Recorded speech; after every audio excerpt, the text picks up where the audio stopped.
Lord, too many times we're guilty of taking the easy way out instead of the challenging way forward. Too often we turn our eyes, our wills, away from what is right to what feels safe. Give us courage to embody the love of Christ in all conversations and crossroads of living. May we take up the cross and follow you. Amen. Amen.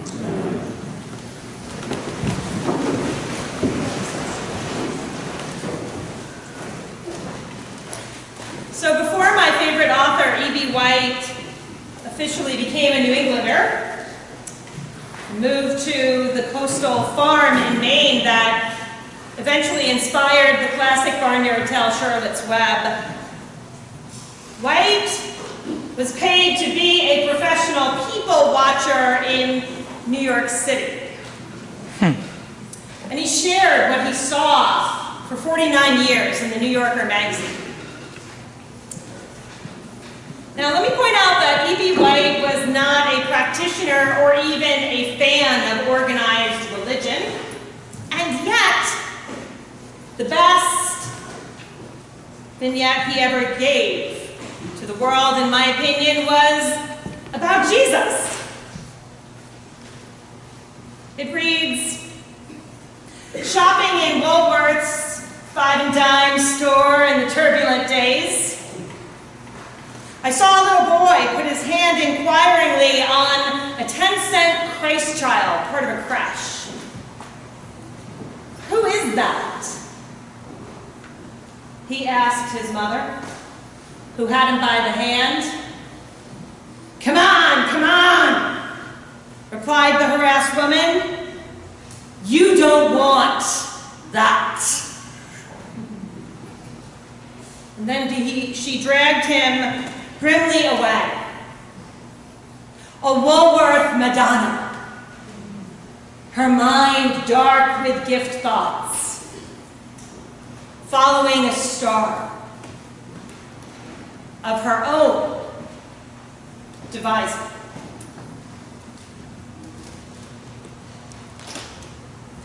Often, when we pick up our Bibles outside these walls, we follow stars of our own devising,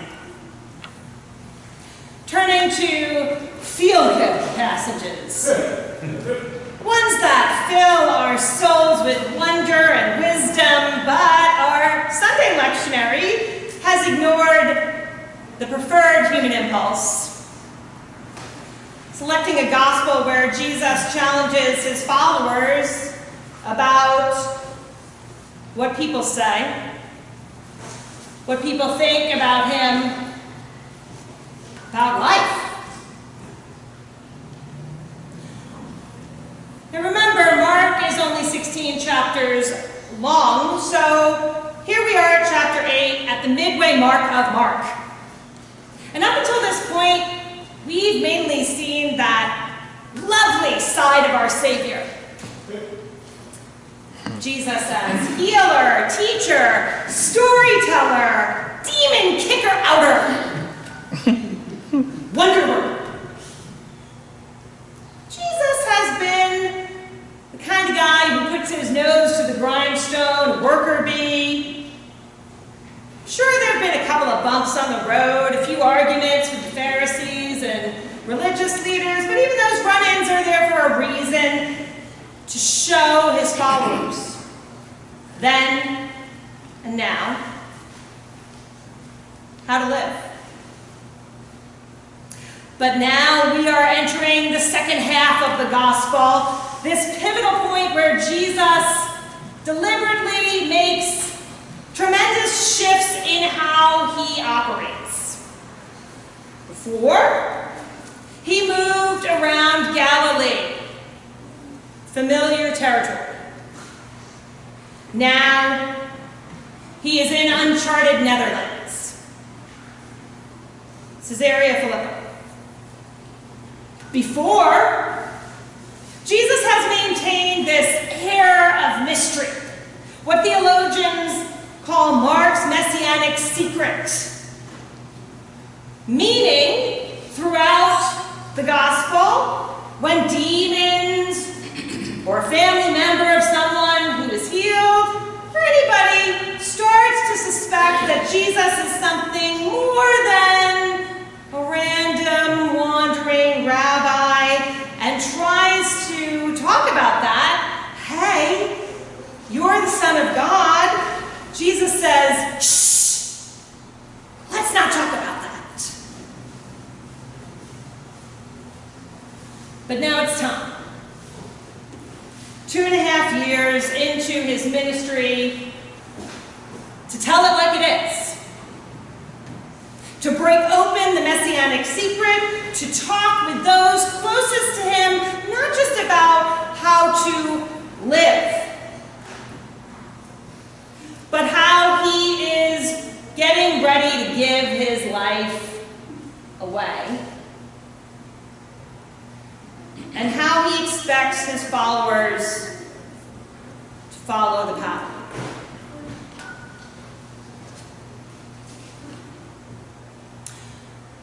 American writer Margaret Wheatley gives this charge to all of us. Be brave enough to start a conversation that matters. Jesus was a master conversationalist who consistently, intentionally began conversations that mattered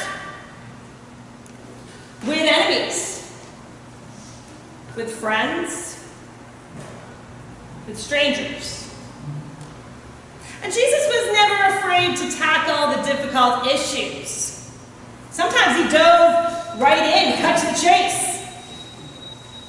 What were you all arguing about just now along the way?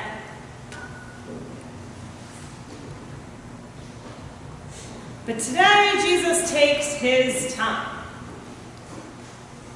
to tease out what others think, layering into his dialogue multiple deep talk techniques. First, Jesus settles into casual conversation. We all do this too when we have to talk about something big, difficult, challenging. Start with easy questions. Once removed questions. How was your vacation?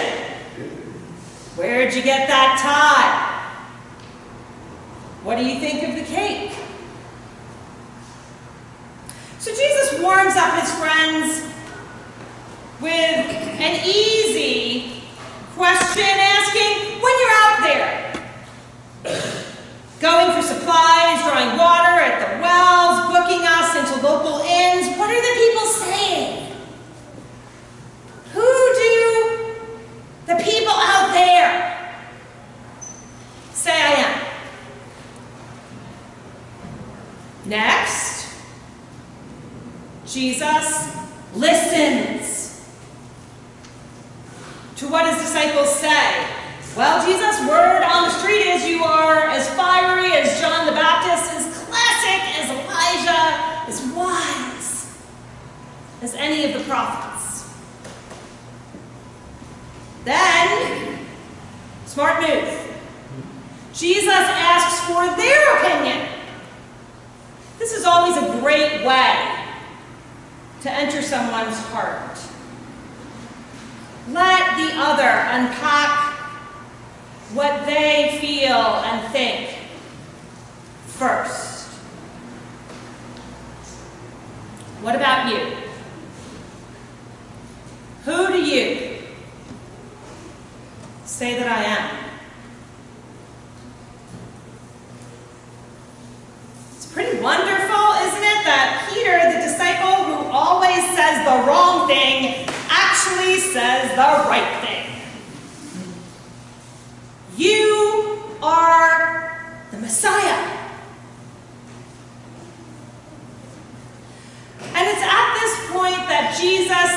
the time to unpack what that means, opens his heart, owns his own truths and intentions. And when Peter tries to cut off that important conversation, Jesus says, no. This is the way it's going to be. He calls Peter out for wanting to go the easier route, to pursue a star of his own devising. And finally, Jesus sets forth clear expectations. If you are with me, here's how you will be with me. Lose your ambition. Listen to what I say.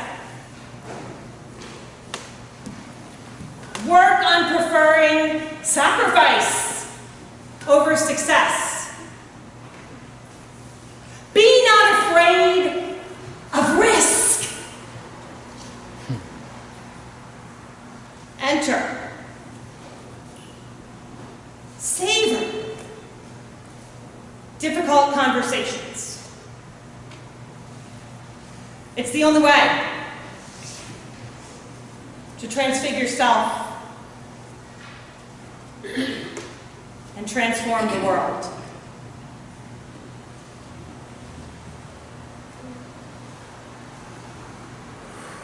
Who is this? The boy asked his mother, who had him by the hand.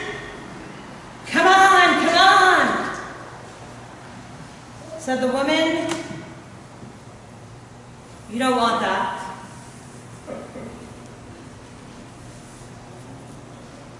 If we truly want to be followers of Jesus, we must hold fast now to the questions Christ asked then. Who do the people say that I am? Over the centuries, our ancestors have answered, you are the King of the Jews, you are Mary's son, you are light of the world, you are Messiah, Rabbi, pain in the neck. So many views as to who Jesus was. And again now, at this moment, Jesus asks, who do you say that I am? We answer every day or not. With our work, marriages, parenting, spare time, energy, money, body. We speak the truth of Christ, or we don't. It's that simple. It's that hard. Argentinian poet, writer Jorge Luis Borges quips, don't talk unless you can improve the silence. Lord Shepherd of souls, may we be your curators of holy conversations as we serve, suffer, and seek out you. Amen.